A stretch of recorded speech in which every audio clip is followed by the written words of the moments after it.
आपल्या मुलामुलींसाठी आपण अनुरूप स्थळे शोधताय? आता आपला शोध येथे येऊन संपतो. आता आपली चिंता संपलेली आहे. आपल्या मुलामुलींसाठी अनुरूप जोडीदार शोधण्याचा निवडण्याचं एकमेव केंद्र शादीबंधन वधूवर सूचक केंद्र. या संस्थेमध्ये सर्व समाजातील 70,000 पेक्षा जास्त स्थळे नोंदणी असलेले असे शादीबंधन वधूवर सूचक केंद्र. संपूर्ण महाराष्ट्रात आणि कर्नाटकात प्रसिद्ध असलेले एकमेव वधूवर सूचक केंद्र म्हणजे शादीबंधन वधूवर सूचक केंद्र, ज्यांच्याकडे आहे सर्व समाजातील सर्व जाती आणि पोटजातीतील 70,000 पेक्षा जास्त स्थळांची नोंदणी. आपल्या इच्छेप्रमाणे वर्गवारी करून अनुरूप स्थळे निवडण्याची सुविधा. एक वेळा जोडले जा आणि आपलं जीवन सफल करून घ्या.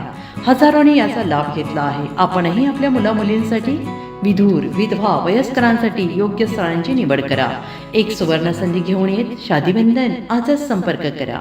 शादीबंधन वधूवर सूचक केंद्र, लोकसंदेश न्यूज ऑफिस समोर, महाराष्ट्र स्क्रॅप जवळ, 100 फुटी रोड, सांगली.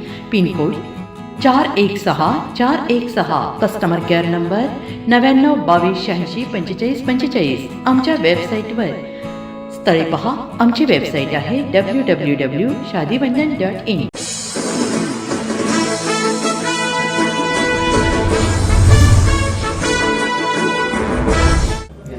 नमस्कार, लोकसंदेश न्यूज चॅनलमध्ये आपलं स्वागत आहे. पाहूयात आजची विशेष बातमी.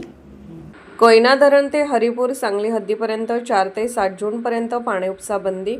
कोयना धरणातील उपलब्ध पाणीसाठा पुरवणे अत्यावश्यक असल्याने सांगली सातारा जिल्ह्यातील कृष्णा नदीवरील कोयना धरण ते हरिपूर हद्दीपर्यंत महाराष्ट्र पाटबंधारे अधिनियम 1976 मधील कलम 1149 मधील तरतुदीनुसार गुरुवार दिनांक 4 जून 2026 रोजीच्या 12 वाजल्यापासून ते रविवार दिनांक 7 जून 2026 रोजीच्या 24 वाजेपर्यंत शेतीसाठी खाजगी उपसा करणाऱ्या व बिगर सिंचन सर्व योजनांचे पाणी उपसा बंदी करण्यात येत असल्याचा उपसा बंदी आदेश सांगली पाटबंधारे विभागाच्या कार्यकारी अभियंता सीमा मोहिते यांनी निर्गमित केला आहे.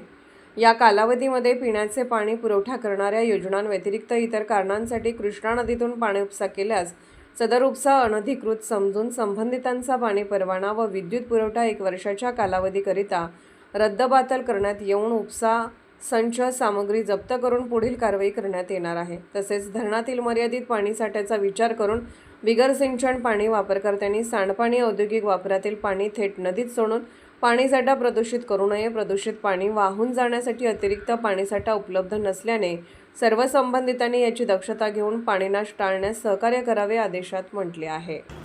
अशाच विशेष घडामोडींसाठी आमच्या यूट्यूब चॅनलला सबस्क्राईब करा, फेसबुक पेजला लाईक करा आणि इन्स्टाला फॉलो करा.